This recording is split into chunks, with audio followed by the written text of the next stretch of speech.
And the women must quietly receive instruction with the entire submissiveness. But I do not allow women to teach or exercise authority over a man, but to remain quiet. Now, for it was Adam who first created, and then Eve. And it was not Adam who was deceived, but women, being deceived, fell into transgression. But women will be preserved through the bearing of children if they continue in faith and love and sanctify with self-restraint. And so what are the arguments? I don't want women to have authority over men, because that's what's been practiced in Artemis worship. And women are the instructors, high priestess, and the women are the originator of life. And from that, male came out.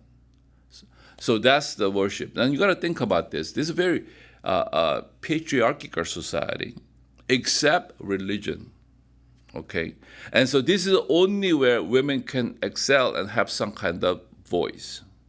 Now, why Christians have so much problem? Because the liberal arts, they have studied the secular history. And unfortunately, until very late, the theologians didn't have the advantage of archaeology or this type of history. They only did it within the church setting. The classical teaching has stopped. That's the problem with this. And that's why a lot of commentators are copying from one another, quoting one another. And this tradition is actually at odds with what we are finding out in secular archaeology and all that history. And that's where the problem is. This has to be mitigated. And so such as a liberal institution like Harvard, Yale, or Vanderbilt and those types are being able to fuse that, but many seminaries are way behind it. And that's where the problem is. Now, so go down and take apart the argument. It says Adam was created first and then Eve. What's that got to do with unable to teach? Right? I mean, they're saying, it goes all the way back to, creation order. No, that's not what he's talking about. Paul is rebutting what the Artemis is teaching, the fertility religions are teaching. I said, no, male was created first and the women came out of it, not female first and the male came out of it. It's not the Guya, the Mother Earth stuff.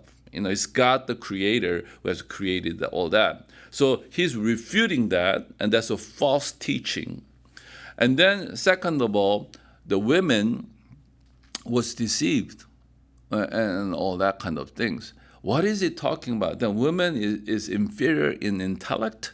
Is that what is it talking about? No, because women are they are teaching the wrong thing. This like fertility religion. They are not the oracles. They don't receive from God, right? But they get deceived, right? And so then you flip the argument. Woman was deceived. How about Adam? If Adam is not deceived, he rebelled. Fully knowing God told him not to eat, he rebelled against God. That's why we say Adam sinned, not Eve sinned, right? You want that person to teach? That's the problem. This is, if you go with that argument, that you're not only have a wrong presumption, but you also have theological problem here. And then it says the childbearing, children, all that. What about the woman who can have babies? What about those who are not married? In ancient time, most people are married, right? So, but what I'm saying is that is an awful, and there's a warm theology. That is not worthwhile talking about that. And what is it talking about then? Paul is saying, yes, women have a great gift of creating life, giving birth, right? And that's in the order of God's creation. And through that, they fulfill God's purpose. That's what he's talking about. It's not, woman is only good for having children kind of thing. So if they go through their argument and you point out these things and say, are you really saying this? They don't want to say it. But that has an assumption to it. But if you don't understand this, Paul is rebutting what this fertility religion, especially Artemis worship, was teaching and has a pervasive influence in the modern-day Turkey and the Greco-Roman Empire. If you take out the historical aspect and make it a vacuum statement, then we have a problem. There are a whole bunch of things in the scripture that you run into. So, we are talking about this particular passage. Then, what about women not covering her hair in 1 Corinthians? That's part of the command, all that. And why are we saying that's particular there, and it's not, other stuffs are universal? You cannot say that. So it has to be consistent, right? So that's where things are. I think I went a little longer, but that's where the answer is.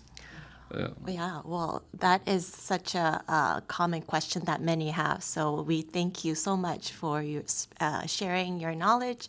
So thank you so much for joining us, and we'll see you next time.